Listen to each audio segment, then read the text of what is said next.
Membaca berita bahwa pemerintah akan menalangi mega skandal Jiwasraya 20 triliun pakai APBN, maka saya komentar, wah seru ini bernegaranya. Selamat, baru tahu korupsi pejabat, korupsi di BUMN, kolusi kelompok pendukung dan oligarki ditanggung rakyat. Enak banget jadi pejabat sekarang ya, sirik gue, asli sirik. Dana talangan Jiwasraya mungkin ini solusi buat para nasabah Jiwasraya. Sisi lain, ini membuktikan keras kepalanya banyak pejabat bahwa nanti takut sistemik lah, mengancam ekonomi lah, takut nama baik hilang lah.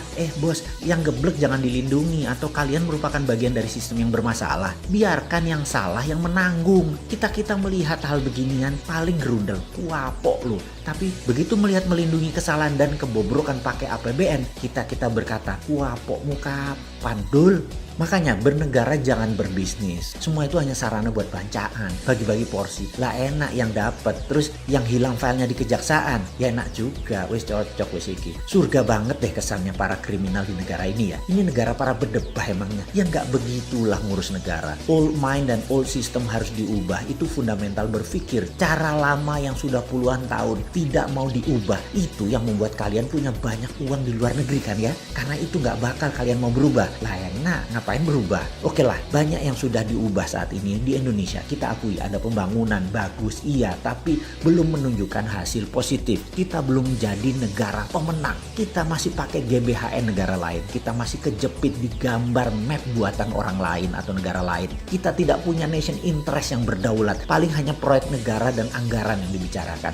Bukan grand plan mau jadi apa negara ini. Di sini terpancing kita selalu untuk membantu dan memberikan kontribusi. Banyak orang yang kepala dingin melihat pendekatan bosman sebagai alternatif. Namun kalau otak pendek dan gak berilmu, bahkan mengirim buzzer menganggap bosman ini anti pemerintah. Gak pernah kita ini anti. Kita selalu memberikan masukan agar lebih baik lagi. Memang karena school of thought-nya beda, jadi landasan keilmuannya beda, muscle knowledge-nya beda, terlihat anti. Karena saat ini cara mendoktrinnya adalah apapun yang beda artinya melawan. Ngono ya. Padahal ini semua adalah perilaku alami. Contoh ikan selalu berenang melawan arus. Hanya ikan mati yang ikut arus. Begitu cara melihat perbedaan. Lupa, buzzer mah gak peduli sama bangsa negara ya. Pokoknya hanguskan orang yang berbeda dengan pejabat sekarang. Pejabat sekarang selalu benar dan berpikir untuk rakyat. Tidak ada cara yang lebih baik dari cara pejabat sekarang. Titik. Mudah-mudahan gak resesi 2 kuartal berturut-turut. Kalau ternyata 3 kuartal ke depan minus, bahkan 4 kuartal minus, yopo.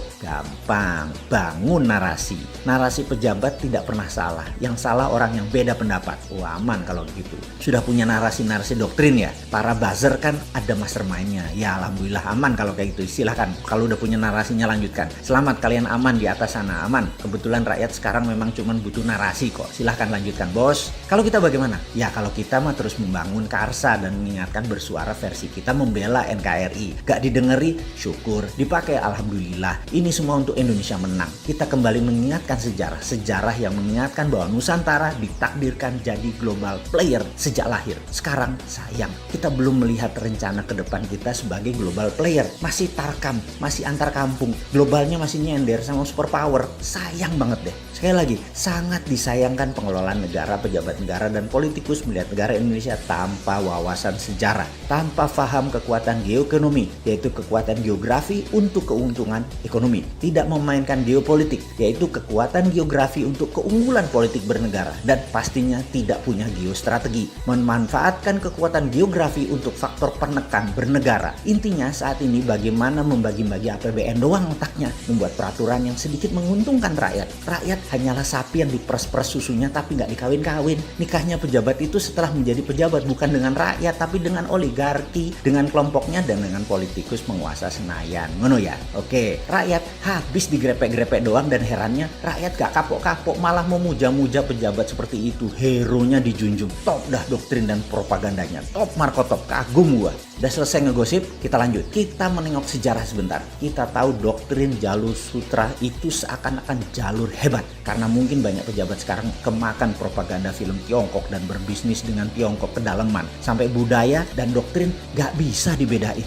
Jalur sutra di abad pertengahan mendadak jalurnya sepi. Kota-kota Eropa Timur dan Asia Barat yang tadinya jalur ekonomi mati hanya kurang dari 50 tahun.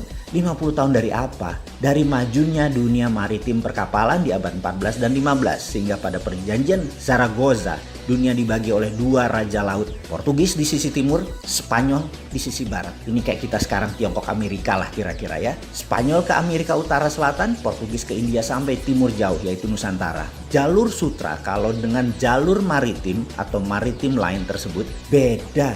Jalur maritim lebih powerful. Jalur sutra musnah tinggal debu sekarang. Jalur maritim yang melewati Indonesia bahkan tidak berubah sejak zaman awal dunia maritim tahun 1511.